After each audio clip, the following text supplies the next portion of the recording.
Don't skip this video unless you want chicken legs. To effectively train your calves, we need to train both the upper and the lower, the gastro and the soleus. And if you didn't know this, you should probably drop me a follow.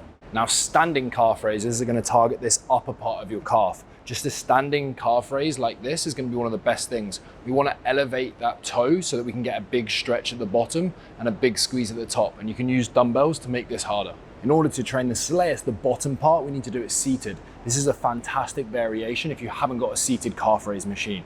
Again, we raise the toe so we can get a big stretch at the bottom and a big squeeze at the top. If you want more tips, drop me a follow.